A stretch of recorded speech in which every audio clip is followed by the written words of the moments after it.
Vamsadhara stage 2, Handrineeva Sujala స్రవంతి రెండవ దశ, Veligonda project, Thotapalli barrage, Gajapati నగరం బ్రాంచ్ కెనాల్, చింతలపూడి ఎత్తిపోతల పథకం, Pulichintala, Gundlakamma reservoir, Somasila Swarnamukhi link canal వంటి సాగునీటి ప్రాజెక్టుల్లో ఏ ఒక్కదానిలోనూ పురోగతి లేదు.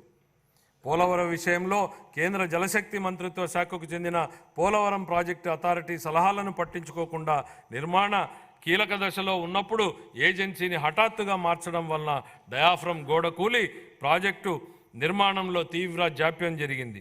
ప్రాజెక్టు ప్రయోజనాల కోసం ఏళ్ల తరబడి ఎదురు చూస్తున్న ఆంధ్ర, ఉత్తరాంధ్ర మరియు రాయలసీమ వాసులకు ఈ జాప్యం కలవరపెడుతోంది.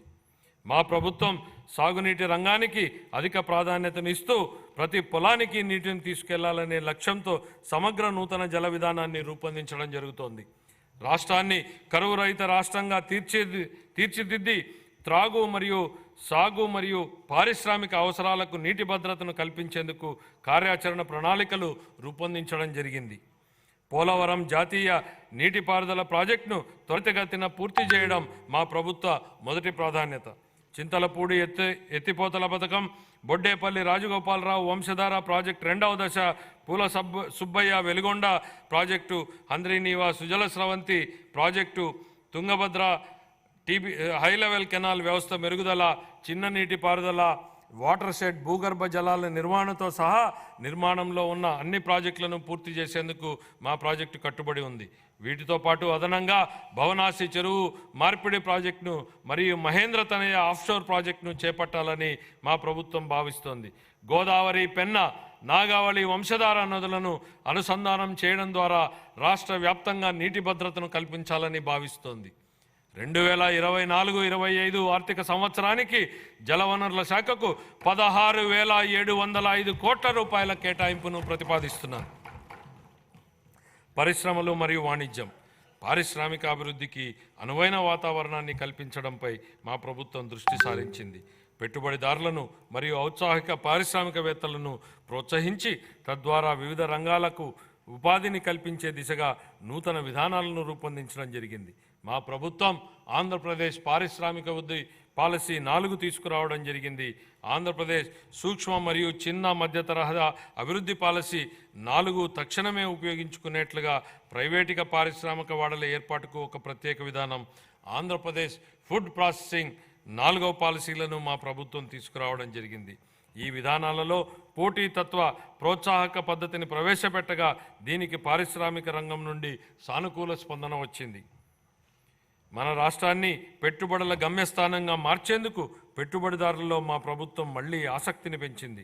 2024-25 ఆర్థిక సంవత్సరానికి పరిశ్రమలు, వాణిజ్య శాఖకు 3,127 కోట్ల రూపాయల కేటాయింపును ప్రతిపాదిస్తున్నాను. ఇంధన రంగం,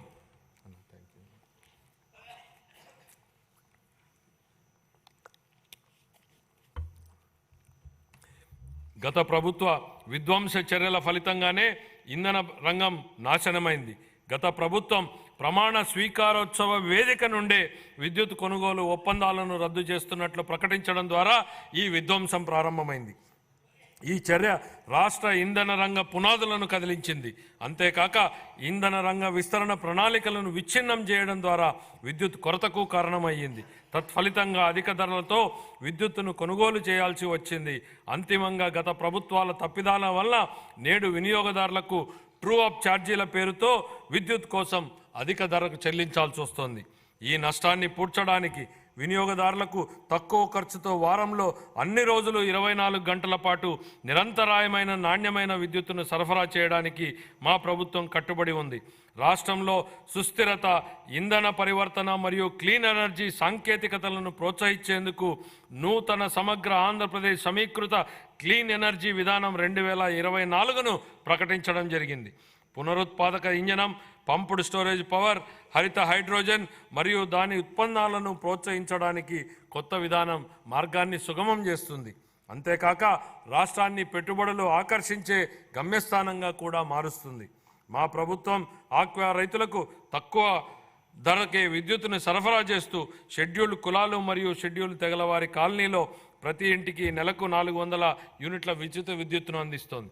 ధోబీఘాట్లకు అలాగే దారిద్ర్య రేఖకు దిగువనున్న రజక సామాజిక వర్గం వారు నిర్వహిస్తున్న లాండ్రీలకు, దారిద్ర్య రేఖకు దిగువనున్న నాయీ బ్రాహ్మణులు చౌరశాలలకు, దారిద్ర్య రేఖకు దిగువనున్న స్వర్ణకారుల దుకాణాలకు, దారిద్ర్య రేఖకు దిగువనున్న అత్యంత వెనుకబడిన కులాలకు మరియు చేనేత కార్మికులకు ఉచితంగా లేదా రాయితీపై విద్యుత్ అందించబడుతోంది.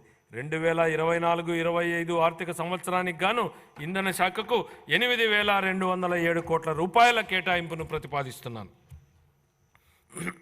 రవాణా మరియు రోడ్లు మరియు భవనాలు, రహదారుల నిర్వహణ మరియు మరమ్మతుల విషయంలో గత పాలకులు నిర్లక్ష్యం వహించడంతో పాటు రాష్ట్రంలో రహదారుల కంటే గుంతలే ఎక్కువగా ఉన్నాయి. ఏళ్ల తరబడి నడుస్తున్న మౌలిక సదుపాయాల పురోగతికి విఘాతం కలిగింది. ఒకప్పుడు 2019 నాటికి నాణ్యమైన రహదారుల అనుసంధానం ఉన్న రాష్ట్రం 2024 నాటికి గుంతలమయమైన రహదారులతో సతమతమవుతోంది. సంక్రాంతి నాటికి రాష్ట్రంలో అన్ని రహదారులు గుంతలు లేకుండా ఉండాలనే లక్ష్యంతో మన గౌరవ ముఖ్యమంత్రి గారు గుంతలు లేని రహదారుల ఆంధ్రప్రదేశ్ అనే మిషన్కు శ్రీకారం చుట్టారు. వీటి పునర్నిర్మాణ ప్రయత్నాలు జరుగుతున్నాయి.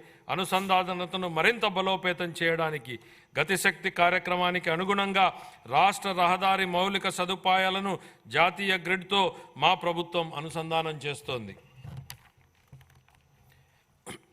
Amaravati outer ring road project గత ప్రభుత్వ హయాంలో నిలిచిపోయింది. 189 కిలోమీటర్ల పొడవైన Amaravati outer ring road express way పునరుద్ధరణకు కేంద్ర ప్రభుత్వం ఆమోదం తెలిపింది. ఈ ప్రాజెక్టు రాజధానిని రాష్ట్రంలో ఇతర